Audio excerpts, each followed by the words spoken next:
오늘 우리에게 주시는 하나님의 귀한 말씀은 누가복음서 7장입니다. 누가복음서 7장 17절에서 23절까지의 말씀. 누가복음서 7장 17절에서 23절까지의 말씀입니다. 다 찾으신 줄 알고 다 같이 한 목소리로 함께 봉독해 올려드립니다. 시작. 예수께 대한 이 소문이 온 유대와 사방에 두루 퍼지니라. 요한의 제자들이 이 모든 일을 그에게 알리니 요한이 그 제자 중 둘 불러 주께 보내어 이르되 오실 그이가 당신이 오니까 우리가 다른 일을 기다리오니까 하라 하매 그들이 예수께 나아가 이르되 세례 요한이 우리를 보내어 당신께 여쭈어 보라고 하기를 오실 그이가 당신이 오니까 우리가 다른 일을 기다리오리까 하도이다 하니 마침 그때에 예수께서 질병과 고통과 및 악기 들린 자를 많이 고치시며 또 많은 맹인을 보게 하신지라. 예수께서 대답하여 이르시되 너희가 가서 보고 들은 것을 요한에게 알리되 맹인이 보며 못 걷는 사람이 걸으며 나병 환자가 깨끗함을 받으며 귀먹은 사람이 들으며 죽은 자가 살아나며 가난한 자에게 복음이 전파된다 하라. 누구든지 나로 말미암아 실족하지 아니하는 자는 복이 있도다 하시니라. 아멘. 할렐루야. 아멘. 할렐루야. 아멘. 오늘도 하나님의 예비하신 은혜가 있는 줄 믿습니다. 귀한 시간 하나님의 은혜로 새롭게 되시고 하나님의 귀한 말씀 가운데 힘을 얻고 변화받는 귀한 시간 되시길 간절히 축원합니다. 다 같이 믿음으로 선포하겠습니다. 다 잘 되고 있습니다. 하나님께서 하십니다. 시작. 다 잘 되고 있습니다. 하나님께서 하십니다. 아멘. 다시 한번 믿음으로 선포합니다. 끝까지 주님을 전합시다. 영혼을 살립시다. 시작. 끝까지 주님을 전합시다. 영혼을 살립시다. 아멘. 오늘도 주님의 은혜와 사랑이 충만하게 역사하는 복된 주일 되시길 간절히 축원합니다. 그 받은 은혜와 사랑을 또한 전하는 복된 주일 되시기를 간절히 축원합니다. 오늘은 귀한 시간 귀한 말씀을 통하여서 그이가 당신이오니까 라는 제목으로 하나님의 귀한 말씀 함께 나누고자 합니다. 오늘 본문의 말씀은 나인성 과부의 아들을 살리시는 사건을 우리에게 전합니다.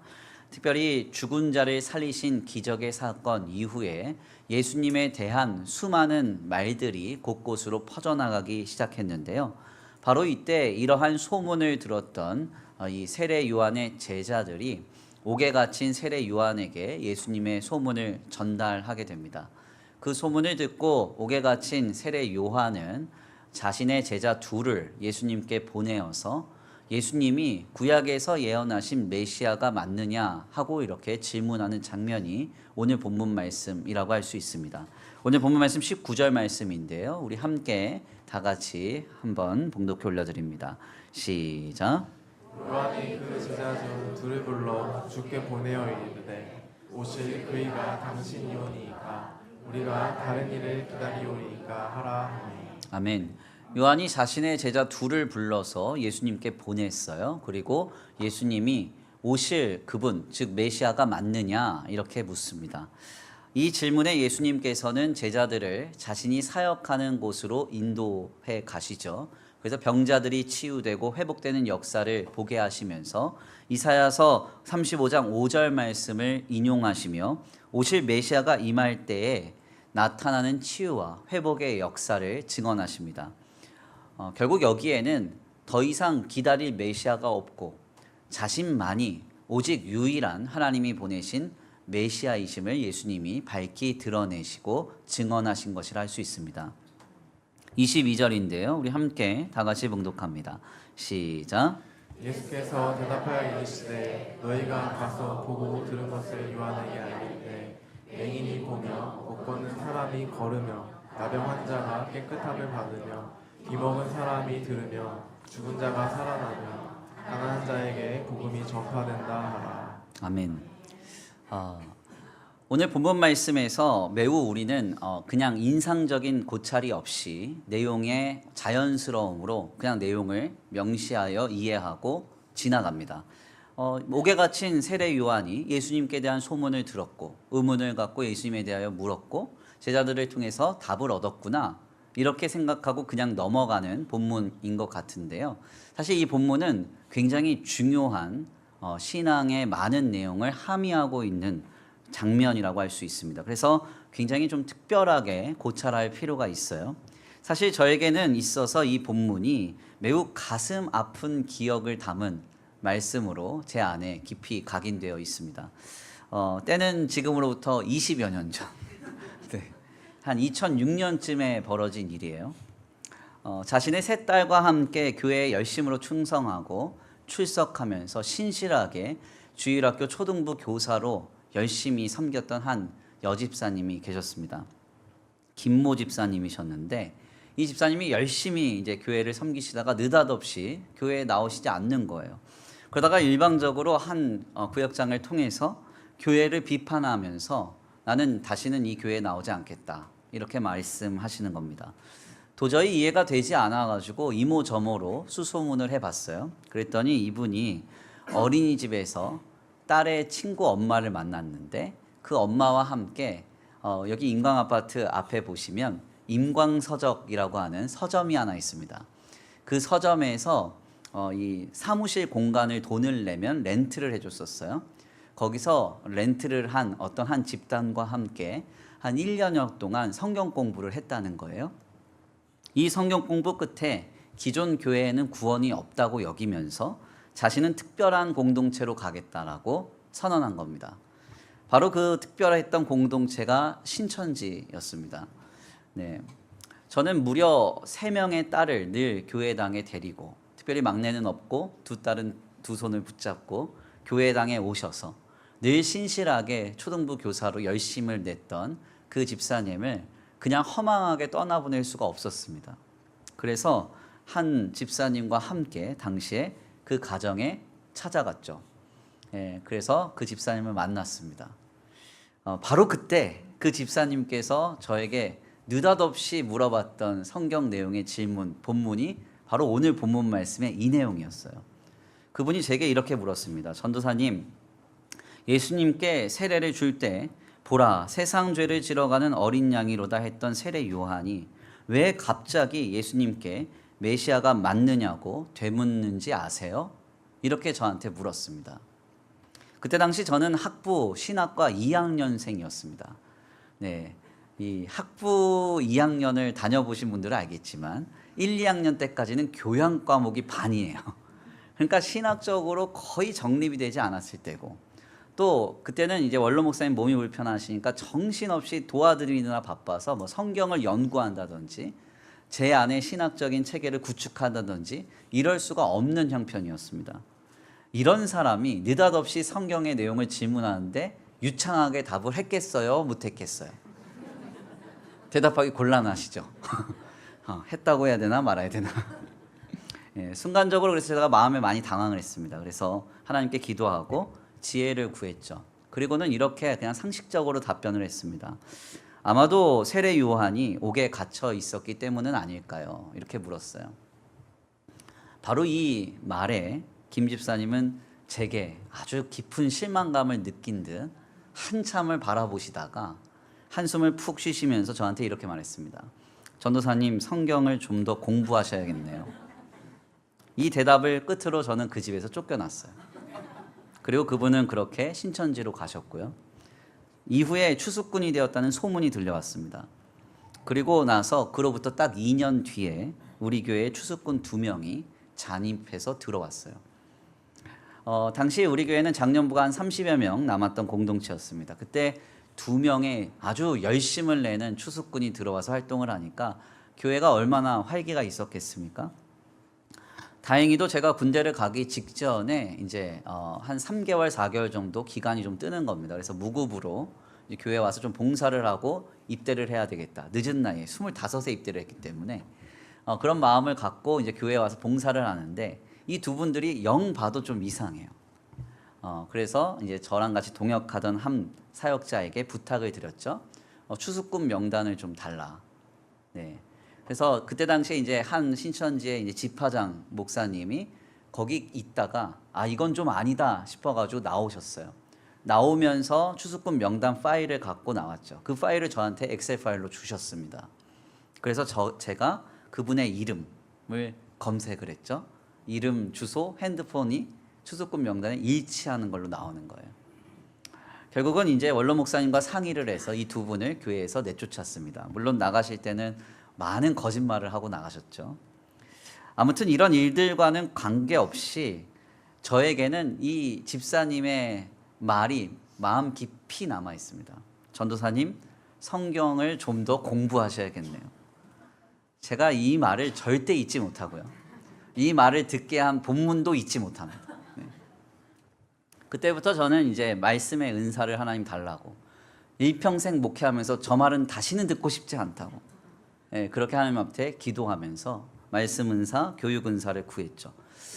그래서 저는 지금도 소망합니다. 저의 목회 현장에서 목사님이 키가 작다, 못생겼다, 목사님이 말실수했다, 뭐 잘못했다, 시험 들어서 나가는 건 어쩔 수 없죠. 예, 그렇게 나가시는 건 괜찮아요. 근데 저만 하고 나가시면 저는 처절하게 상처받을 것 같아요. 저 말을 안 들으려고 지금도 많이 노력을 하고 있습니다. 아무튼 오늘 본문 말씀을 설교로 준비하는데 20년이 지난 일이 떠오르면서 제 마음이 뜨거워졌습니다. 사실 우리는 세례 요한이 자신의 제자들을 통해서 예수님께 메시아에 대해 물으신 사건에 아무런 의구심 없이 본문을 지나칩니다. 사실 오늘 본문 말씀은 그렇지만 이 이단들에게는 굉장히 중요한 본문이에요. 신천지에게는 굉장히 중요한 본문이고, 신천지만 중요하게 여기는 본문이 아니라 신천지 이전 세대인 정명석, 그리고 그의 스승인 통일교 문선명, 전도관 박태선 등이 동일하게 중요하게 여기면서 성경을 보는 틀을 잡을 때 교리를 삼는 기초로 삼는 아주 중요한 본문이 오늘 본문 말씀입니다. 그래서 우리는 이 본문 말씀을 가볍게 지나쳐서는 안 돼요.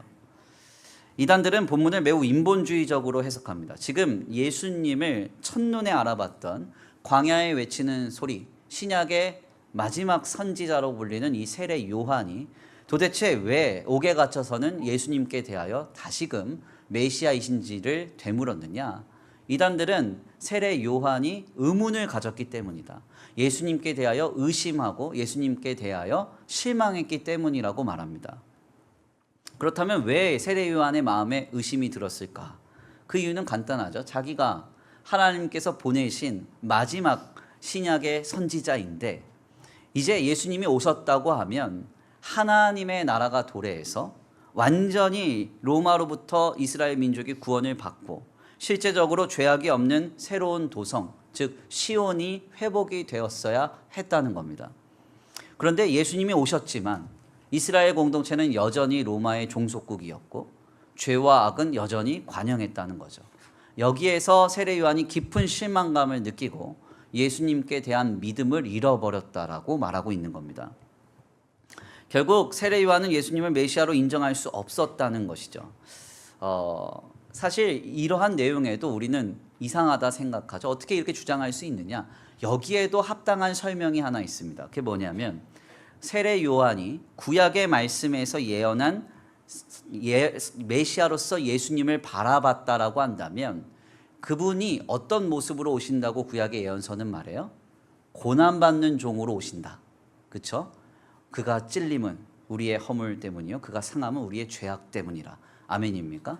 그러니까 우리를 위해서 피가 생명이니 그 피가 죄를 속하느니라 하는 하나님의 방법대로 우리의 근본적인 모든 죄와 사망의 고통의 문제를 해결하시기 위해 고통받는 메시아로서 오시는 그 예수님을 바라봐야 되는데 요한이 그렇게 바라보지 않았다는 겁니다. 그걸 어디서 확인할 수 있느냐? 세례 요한이 지금 옥에 왜 갇혔어요? 네.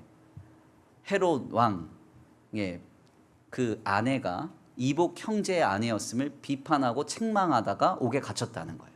즉 세속 정치에 그가 관여를 하고 있다는 겁니다.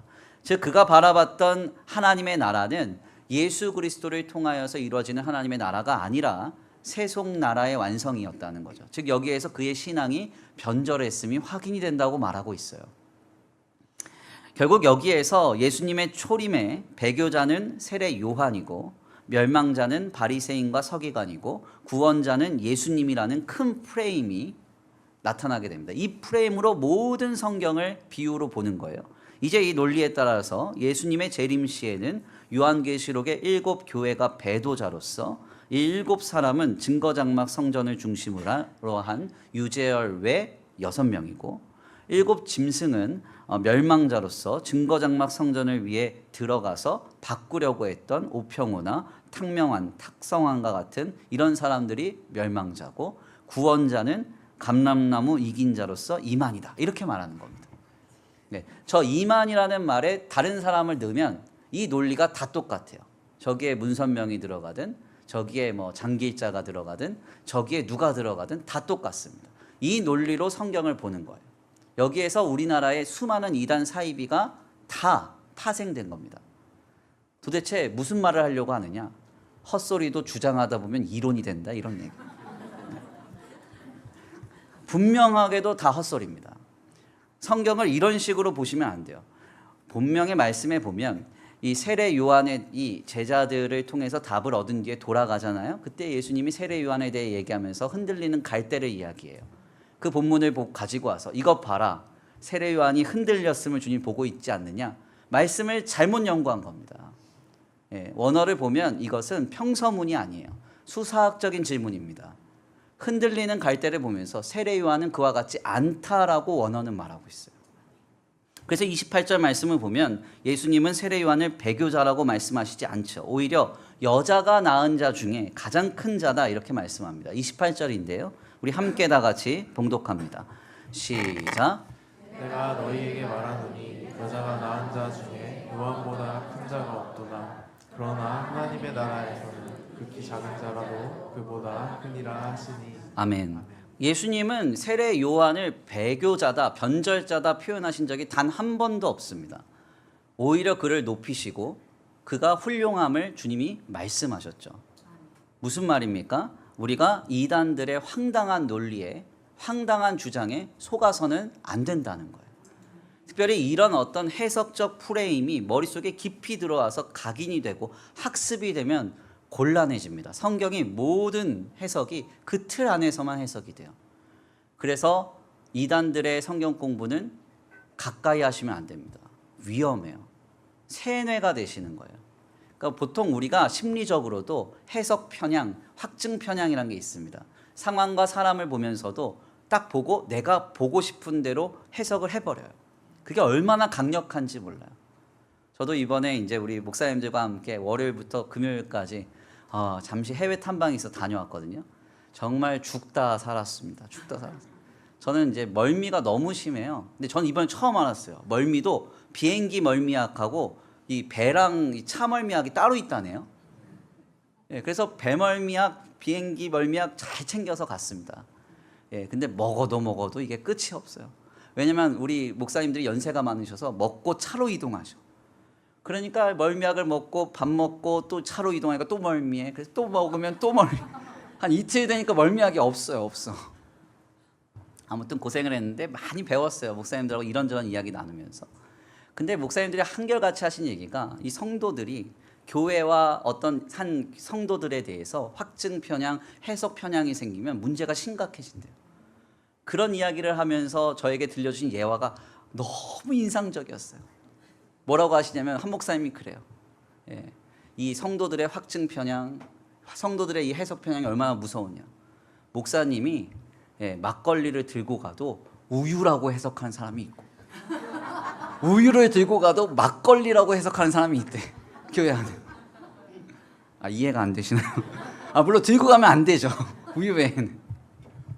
근데 이게 사람에 대해서든 상황에 대해서든 어떤 지식과 정보를 새롭게 습득해서 우리가 해석을 바꿔갈 수 있어요. 그런데 성경의 해석은 완전히 좀 다릅니다. 이것은 한번 학습되어서 머리에 각인되면 빠져나가지지가 않아요.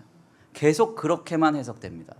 그래서 이단 사역을 하시는 분들 보면 한 성도를 이단에서 꺼내서 이 사람이 바르게 신앙생활하게 하는 과정을 보면요, 평균 6개월에서 1년 정도를 아예 격리를 시켜요. 이단 연구소 안에서 먹고 자고 하게 만들어요. 아무것도 접촉하지 못하게 만들고 성경을 바로 보는 시각이 확정될 때까지 아주 오랜 시간이 걸립니다. 계속 강조를 드리지만 헛소리에 속으시면 안 된다는 거예요. 사실 이단들의 이론들은 지나칠 정도로 합리적이고 인본주의적입니다. 제가 여러 번 강단에서 말씀을 드렸지만요, 대표적인 예가 이제 로마 카톨릭 교리인 테오토코스 교리입니다. 하나님의 어머니 사상이죠. 성자 사상. 이것도 얼마나 인본주의적이고 합리적인 해석인지 몰라요. 제가 하나님과 관계가 좀 서원해요. 내가 하나님께 좀 실수하고 예배도 잘 안 하고 기도도 안 했어요. 그런데 나한테 급한 일이 생겼어요. 하나님 앞에 기도를 해야 됩니다. 근데 하나님 얼굴 보고 기도하기에 낯짝이 두꺼워도 이렇게 두꺼울 수가 없어. 어려우니까 누구한테 부탁해요? 하나님과 친밀한 어머니한테 부탁한다는 거예요. 그래서 마리아한테 기도하는 겁니다. 성자한테 기도를 하면 나보다 하나님과의 관계가 더 친밀하니까 내 기도를 대신해 주면 내 기도 응답이 더 빠르다는 거예요. 이런 논리를 이야기합니다. 죄송하지만 합리적일지 몰라도 헛소리예요.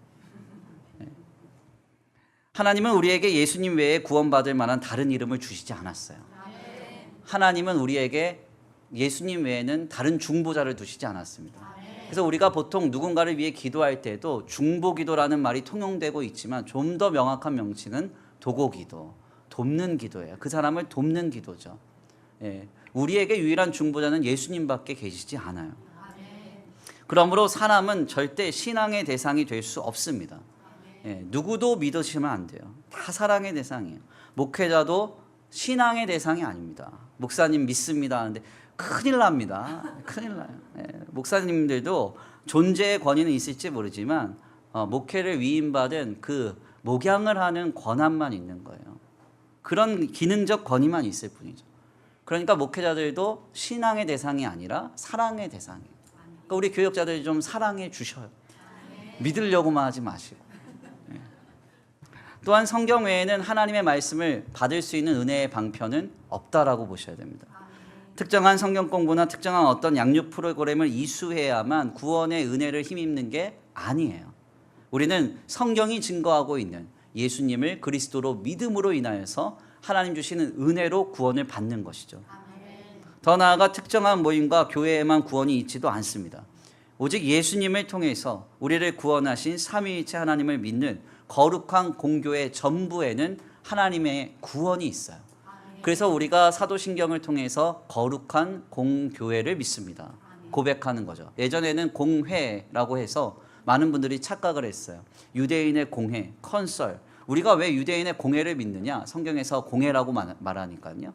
그렇지만 원문에는 카톨릭 처치라고 되어 있습니다. 그게 무슨 얘기냐면 예수 그리스도를 보내셔서 우리를 구원하신 삼위일체 하나님을 믿는 성도의 무리를 통하여 하나님이 구원을 역사하신다고 믿는다는 고백이에요. 그러니까 특정한 교회, 특정한 모임에만 구원이 있지 않습니다. 삼위일체 대신 하나님을 믿는다면 우리는 구원을 받게 되는 것이죠. 지나칠 정도로 저만 흥분했는데 죄송합니다. 중요한 본문이라서 그래요. 그래서 누군가가 다가와서 이 본문을 문제 삼고 이 본문이 어떤 의미인지 아느냐, 여기에 담겨진 진리가 아느냐, 이런 식으로 접근한다면 담대하게 한두 번 훈계하고 피하셔야 됩니다. 성경의 증언대로 이단일 가능성이 거의 100%예요. 왜냐하면 이 본문을 통해서 모든 성경의 프레임이 다 해석이 됩니다. 그래서 제가 이 본문을 가지고 연구를 해보니까 보통 신학계에도 보수적인 측면이 있고 이 진보적인 측면이 있는데요. 모든 성경의 해석의 주석에서 뭐라고 얘기하냐면 세례 요한의 믿음이 흔들린 것으로 본문을 해석하면 안 된다. 이렇게 얘기해요. 안 된다. 그리고 어떤 한 기사는 뭐라고 얘기하냐면 그렇게 해석한 사람들 때문에 한국 교회는 이단들이 넘쳐나게 됐다. 이렇게 말합니다. 그러니까 이 본문은 굉장히 중요한 것이죠. 그래서 이 본문을 가지고 접근하시는 분들이 있으면 단호하게 한두 번 훈계하시고 악한 마귀야 떠나라 이러지 마시고 피하시면 됩니다. 우리는 여기까지 말씀을 나누면서 이런 질문을 하게 되죠. 그렇다면 도대체 왜 세례 요한은 예수님께 메시아냐고 재차 되물었을까요? 우리는 여기에서 누가복음서 기자의 성경의 문맥적인 큰 흐름과 더 나아가 건전한 교회사적 전통 안에서의 바른 해석을 상고할 필요가 있습니다. 특별히 교회사적 전통 안에서 본문의 세례 요한의 이 물음은 두 가지로 해석이 돼요. 첫 번째는 루터와 같이 이렇게 해석합니다. 본문의 세례 요한의 물음이 그의 제자들에게 예수님의 메시아이심을 교훈하고 확신시키기 위함이다. 이렇게 말해요. 이는 상당히 개연성 있는 고찰인데요. 실상 신학학자들에 따르면 예수님의 제자들 중에 몇몇은 세례 요한의 제자였음이 확인이 됩니다. 옥에 갇힌 세례 요한이 자신이 죽을 날이 다가오고 있어요. 그런데 자신의 곁에는 여전히 자신을 추앙하는 제자들이 있었다는 것이죠. 이제 그들은 자신을 떠나야 합니다. 그럼 누구에게로 가야 돼요? 예수님께로 가야 된다는 것이죠. 이제 자신의 제자들에게 메시아에 대한 확신을 심어주어서 자신을 추앙하는 것이 아닌 예수님을 신앙하게 하는 절차를 밟게 하기 위해 그들을 보냈다는 겁니다. 바로 여기에서 우리는 이 세례 요한의 마지막까지 충성스러운 믿음을 확인하게 되죠. 더 나아가 칼빈은 이러한 해석에 좀 더 신중해야 함을 주창하면서 실상 옥에 갇힌 세례 요한의 상황상 다가오는 죽음 앞에서 육신의 연약함으로 자신의 믿음을 재확인하고요. 동시에 자신과 같은 연약함에서 제자들을 배제하기 위해 예수님께 다가가게 했다고 해석합니다. 이는 상당히 인상적인 것이죠. 가만 생각해 보세요. 내가 정말 신뢰하는 목사님이 황당한 억울한 누명에 씌어서 죽을 날을 받아 감옥에 갇혀 있어요. 그럼 그것을 바라보는 제자들이 얼마나 실망스럽겠습니까? 얼마나 마음이 흔들리고 있겠어요? 바로 이러한 제자들이 이제 자신을 떠나서 예수님을 확실하게 신앙할 수 있는 절차를 밟게 했다는 겁니다. 칼빈의 해석을 잠깐 읽어드릴게요. 요한이 그리스도에 대해 의심하지 않았음은 분명하다. 그러나 그는 자기 제자들이 느리고 둔하다는 것을 알았기에 그들이 직접 그리스도를 듣고 보고 더 온전히 가르침을 받도록 보낸 것이다. 그럼에도 불구하고 요한 자신에게도 연약함의 흔적이 섞여 있었을 가능성은 있다. 왜냐하면 가장 신실한 사람들에게조차도 환난 가운데 죽음을 눈앞에 둘 때 흔들리지 않기란 쉽지 않기 때문이다. 그렇다고 해서 요한이 이전의 확신을 잊어버리고 믿음이 흔들렸다고 말하는 것은 적절치 않다. 오히려 그는 자신과 다른 이들을 위해 확증을 구했던 것이다. 그러므로 그리스도께서 답하실 때 단순히 내가 그다라고만 하지 않으시고 자신을 증언하는 행적을 가르치셨다. 이는 제자들이 체험을 통해 요한이 이미 가르쳤던 것을 배우게 하려 하심이었다.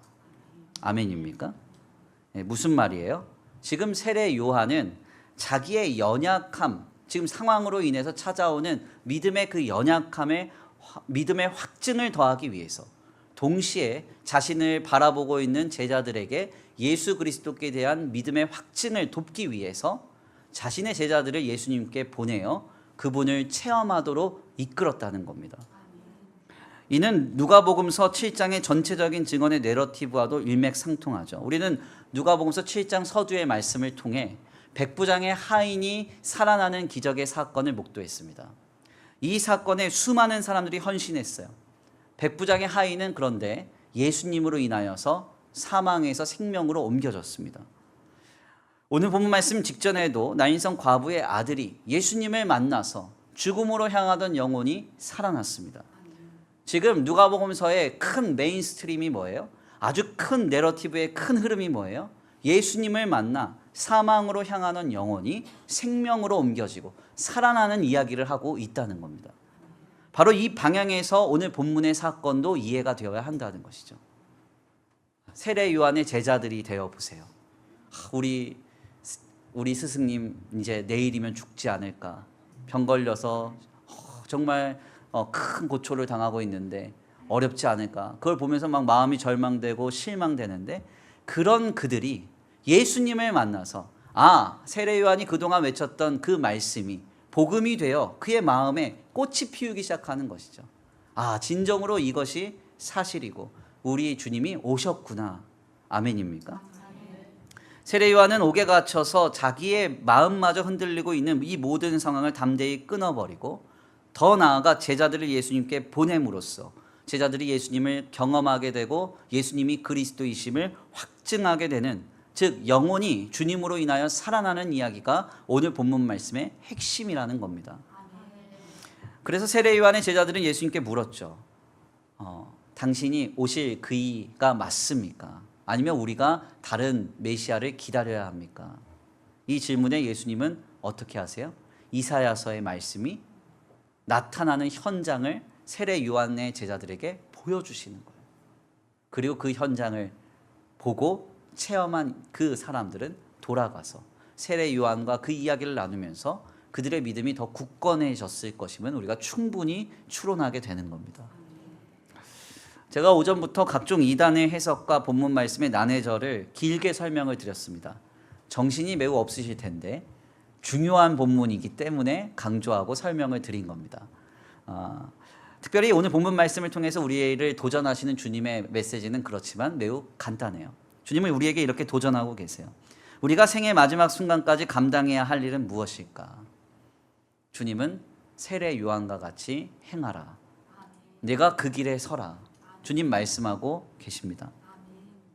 옥에 갇혀서 내 목을 내주어야 하는 상황에도 우리가 낙심하고 절망하며 형편에 무너질 것이 아니라 한 가지에 집중해야 된다는 것이죠. 흔들리는 영혼과 생명을 예수님께 인도해서 그가 주님을 만나면 살아나는 그 역사, 그 역사가 우리의 삶의 기치, 방향과 표대가 되어야 하고 우리의 삶의 목적이 되어야 한다는 겁니다. 우리의 인생의 사역이 되어야 한다는 거예요. 자꾸 제 얘기를 자주 말씀드려서 죄송하지만 저는 여러 번 강단에서 말씀드렸습니다. 제 어린 시절에 제가 힘들고 고단할 때마다 우리 원로 목사님, 사모님, 그리고 제 주변의 믿음의 선배들, 저희 어머니나 권사님들, 제가 힘들어할 때마다 저한테 항상 하셨던 권면 두 가지. 다른 게 아니에요. 기도해라. 예수님 생각해라. 네. 힘들 때 이 말 들으면 이 말만큼 성질나는 말도 없어요. 얼마나 화가 나는지 모르겠어요. 정말 무심할 정도로 단순하고 무심할 정도로 간단한 말이잖아요. 그렇지 않아요? 예.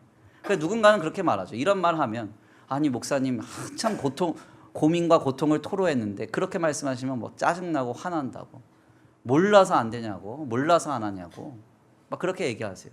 그런데 제가 이제 평생 얼마 안 됐지만 한 40년 가까이 이제 크리스찬으로 살아오면서 또 20년 가까이 이제 사역자로 살아오면서 가만 보니까 이 말이 정답이에요. 그리고 유일한 해답입니다. 우리가 힘들고 어려울 때요, 예수님께 가야 살아나거든요. 주님께 가야 살아나거든요. 그런데 그렇게 하지 않고 밥 사주고 차 사주고 달래주고 이야기 들어주고 잠깐 살아나는 것 같은데 죄송하지만 후폭풍이 더 세.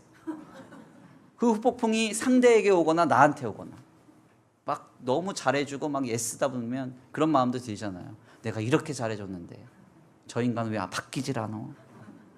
그렇지 않아요? 아니면 실망감을 주면 내가 어떻게 했는데 이런 마음이 막 찾아와서 나를 괴롭힌다고. 거꾸로 그 듣는 사람들에게도 그런 걸 경험하는 사람에게도 나중엔 당연해져서 이게 일시적이고 단회적인 효과가 효력 있게 발생이 안 해요. 진짜 정답이 뭐냐? 기도하는 거예요. 그를 예수님께로 인도하는 거예요.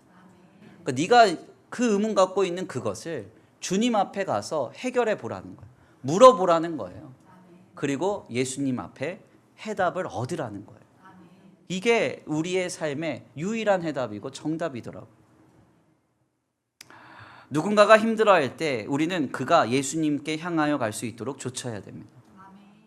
우리는 이 일을 위해 부름받은 거죠. 세례 요한이 이 일에 충성하고 있습니다. 주님, 내가 끝까지 충성했는데 왜 내 인생의 말로가 이렇게 비참합니까?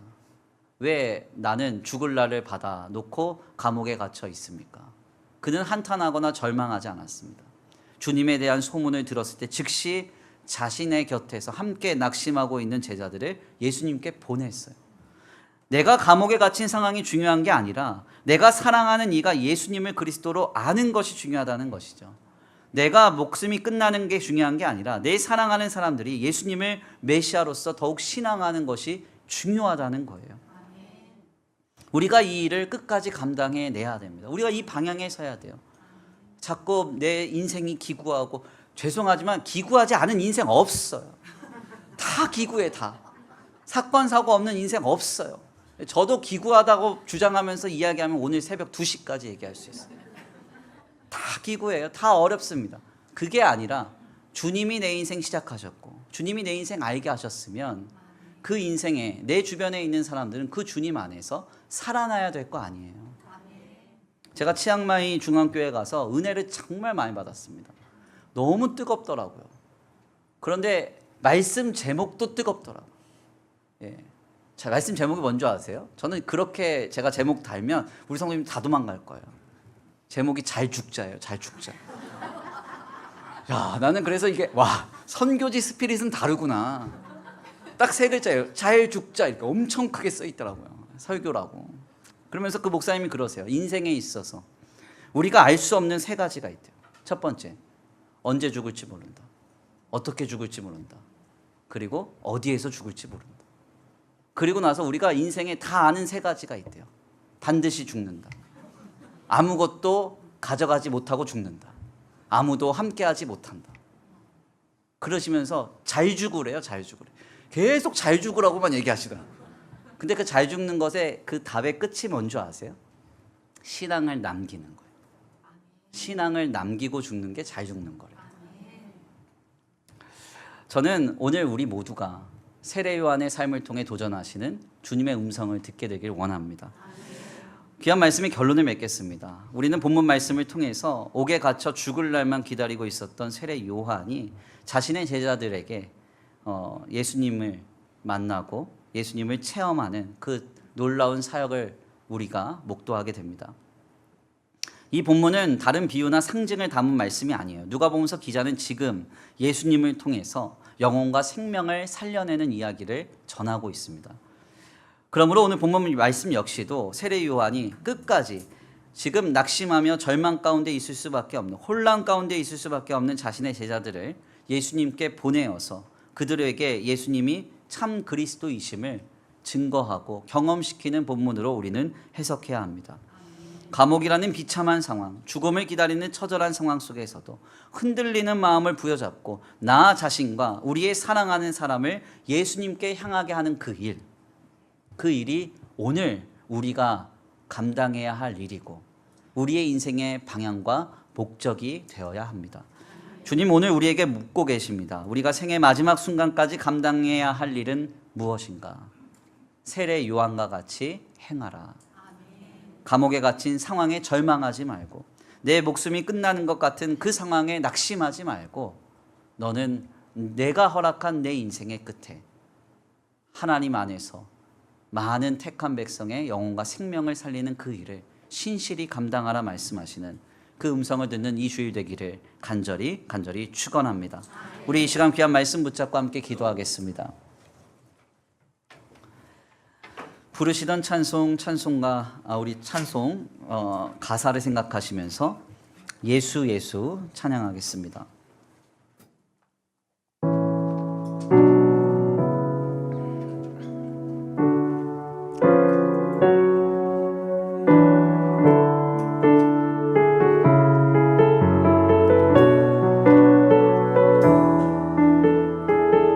슬픈 마음 있는 자 몸과 영혼 병든 자 누구든지 부르시오. 예수 이름 부르시오. 그 이름에 믿는 자, 그 이름에 믿는 자, 그 이름에 부르는 자, 그가 어떤 사람이든 그는 구원 얻으리. 다시 한번 고백합니다. 슬픈 마음 있는 자, 슬픈 마음 있는 자, 몸과 영혼 병든 자, 누구든지 부르시오. 예수 이름 부르시오. 예수님께 나아가면 회복됩니다. 그 이름을 믿는 자, 그 이름을 부르는 자, 그가 어떤 사람이든 그는 구원 얻으리. 예수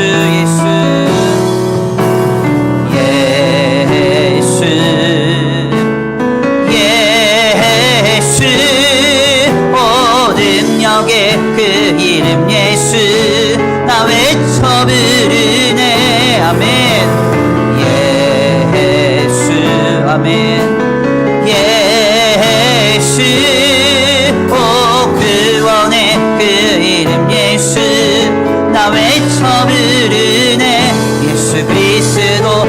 한번 고백합니다. 슬픈 마음 있는 자, 슬픈 마음 있는 자, 몸과 영혼 병든 자, 예수님께 나오십시오. 누구든지 부르시오.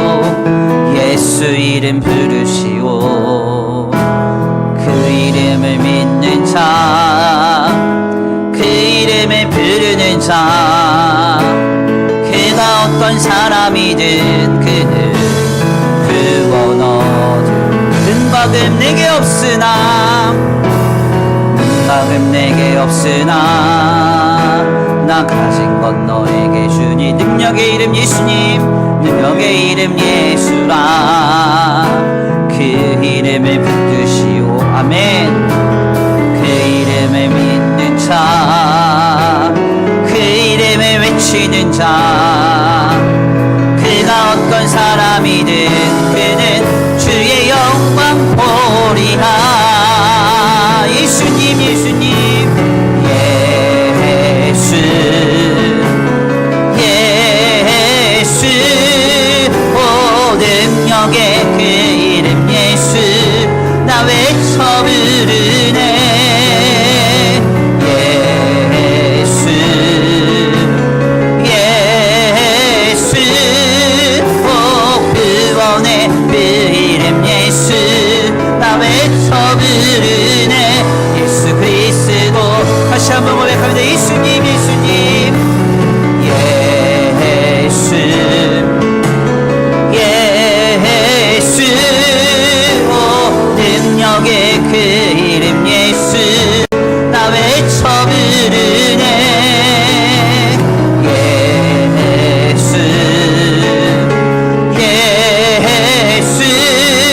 오 구원의 그 이름 예수, 나 외쳐 부르네. 예수. 그 손 높이 들고 마지막으로 예수님께 나아갑니다. 예수 예수. 오 능력의 그 이름 예수, 나 외쳐 부르네. 예수 예수. 오 구원의 그 이름 예수, 나 외쳐 부르네. 예수 그리스도. 아멘 아멘. 주님 그렇습니다. 예수님 앞에 나아가 주님을 만나면 살아납니다. 낙심했던 마음이 사라지고 주님을 더 붙잡게 되며 주님을 향한 신앙이 더 굳건하게 세워지는 줄 믿습니다. 주님, 옥에 갇힌 상황에 낙심하며 절망하지 않게 하시고, 누군가 애매한 고난에 처하는 그 현장을 바라보며 낙심했던 제자들의 마음이 주님을 만나 회복되었던 것처럼 주님, 우리도 회복되기 원합니다. 우리도 주님 앞에 나아갑니다. 주님을 찾습니다. 나의 인생이 주님 앞에 서는 그날까지 실망한 영혼, 낙심한 영혼을 예수 그리스도 앞으로 나아가게 하는데 동역하고 쓰임받는 인생 되기를 원합니다. 주님, 우리의 삶을 들어 사용하여 주시고 우리의 심령을 지켜 주시옵소서. 우리 다 같이 귀한 말씀 붙잡고 함께 기도하며 나아가겠습니다. 함께 기도합니다. 사랑과 은혜가 많으신 하나님 감사합니다. 주님 그렇습니다. 우리의 마음이, 우리의 생각이 변화되기를 원합니다.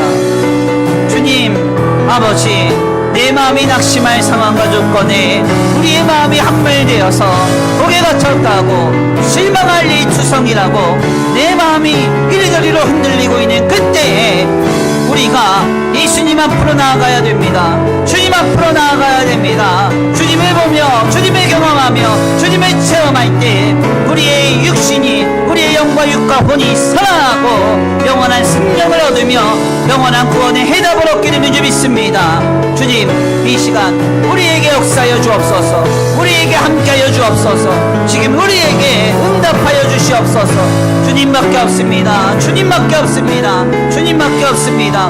내 인생의 유일한 해답, 내 인생의 아버지 주여 유일한 탈출구, 유일한 구원 주님입니다.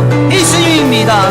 예수님밖에 없습니다. 모든 순간 주님 앞에 나아가 우리의 마음을 쏟아놓게 하여 주시옵시고 우리의 모든 근심과 걱정과 우리의 모든 아픔이 하나님 안에 있어 아버지 주님의 바라봄으로 치유되고 회복되는 은혜가 있게 하여 주시옵소서. 주님 또한 기도합니다. 아버지 우리 사랑하는 사람들이 흔들릴 때마다 예수님께 그들을 인도하기 원합니다. 그들이 예수님을 만나 세워져 가고 회복되고 아버지 주여 변화받는데 이르도록 우리 인생이 하나님의 사역에 동역하기 원합니다. 참여하기 원합니다. 세례 요한처럼 우리의 상황과 조건에 환멸되지 아니하고 아버지 주님 주신 충실한 은혜에 미친 자의 사역에 아버지 모든 것을 힘써 감당할 수 있는 우리의 믿음이 되게 하여 주시옵소서. 우리의 믿음이 되게 하여 주시옵소서. 우리에게 역사하여 주시옵소서. 인도하여 주시옵소서. 주님 앞에 서는 그날까지 아버지 실망한 영혼, 낙심한 영혼, 아버지 넘어진 영혼들을 일으켜 세워 하나님 앞에 이끌어가기를 원합니다. 그 일에 내가 쓰임받기 원합니다. 그 사명을 감당하기 원합니다. 오 하나님 우리에게 지금 역사하여 주시고 우리의 마음을 우리의 심령을 주님 주관하시며 다스려 주시옵소서. 도우실 줄 믿습니다. 인도하실 줄 믿습니다. 역사하실 줄 믿습니다. 예수 예수 오 능력의 그 이름 예수 나 외쳐 부르네 예수 예수 오 구원의 그 이름 예수 나 외쳐 부르네 예수 그리스도 예수 예수 오 능력의 그 이름 예수 나 외쳐 부르네 예수 예수 오 구원의 그 이름 예수 나 외쳐 부르네 예수 그리스도 예수 예수 오 능력의 그 이름 예수 나 외쳐 부르네 예수 예수 오 구원의 그 이름 예수 나 외쳐 부르네 예수 그리스도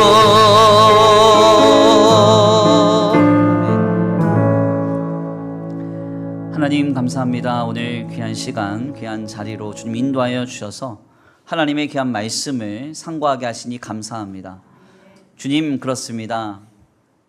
오늘 우리의 삶의 방향과 표대가 예수님을 만나 영혼과 생명이 살아나는 일에 있어야 함을 다시금 말씀을 통하여 도전받게 하시니 감사합니다. 세례 요한이 옥에 갇혀 처참한 상황 속에서도 그것을 바라보고 있는 제자들의 낙심한 마음을 헤아리고 그들을 예수님께 보냅니다. 그리고 예수님의 사역을 경험하고 주님에 대한 바른 신앙을 견지하게 되었던 것처럼 오늘 우리의 인생이 이러한 하나님 나라의 사역에 동참하고 사역하게 되기를 원합니다. 주님 우리 가운데 함께하여 주사 우리의 마음과 생각을 주관하여 주시옵시고 간절히 원하옵기는 주님 내 상황과 내 형편과 조건에 내 마음이 함몰되어서 거기에 머물러 낙심하거나 실망하거나 슬퍼하는 데 머무르지 않도록 주님 붙들어 주시옵소서. 그럴 때일수록 더욱더 마음을 붙잡아 우리 자신을 예수님께로 더 나아가게 하고 우리의 주변에 많은 우리의 사랑하는 사람들이 주님 앞에 서서 주님을 더욱더 신앙하며 주님을 만나 영혼이 살아나는 일에 이를 수 있도록 우리가 모든 것을 다하여 헌신하고 아름답게 주님 사역에 참여할 수 있도록 성령이여 우리의 마음과 생각을 지키시고 보호하시며 인도하여 주시옵소서. 오늘 귀한 주일 주님 앞에 나와 예배하고 돌아갑니다. 한 주간의 삶을 주님 앞에 의탁합니다. 주님, 주님과 함께 동행함으로써 아버지 우리의 주변에 수많은 사람들이 예수님의 향기를 경험하고 주님을 만남으로 영혼과 생명이 살아나는 생명의 역사가 풍성한 복된 한 주간 되기를 원합니다. 우리의 삶의 자리 가운데 임재하여 주시고 함께하여 주시옵소서. 또한 이 시간 주님 앞에 귀한 예물 올려드립니다. 이 예물이 쓰여지는 곳곳마다 영혼과 생명이 살아나게 하시고 하나님의 나라와 예수의 복음을 위하여 쓰임받는 복된 예물 되게 하여 주시옵시되, 간절히 원하옵기는 주님 드려진 손길 위에 복의 복을 더하여 주셔서 세상과 사람과 어떠한 경기에 물질에 영향받지 아니하고 오직 하나님께로부터 오는 놀라운 공급을 힘입어 이삭이 흉년 가운데서도 100배의 결실을 얻었던 복과 은혜와 공급이 창호 흔들어 넘치도록 가정과 생업 위에 임하게 하여 주시옵소서. 도우실 줄 믿고 감사함 올려드리오며 사랑과 은혜가 많으신 우리 구주 예수 그리스도의 이름으로 감사하며 기도 올려드립니다. 이제는 우리 주 예수 그리스도의 은혜와 성부 하나님의 극진하신 사랑하심과 성령 하나님의 내주 교통하심이 오늘 귀한 말씀 가운데 깨닫고 세례 요한처럼 예수님을 만나 영혼과 생명이 살아나는 그 일에 우리의 인생의 모든 방향과 표대를 잡기로 결단하는 모든 성도들 머리머리 위에 이제로부터 영원토록 함께 있을지어다.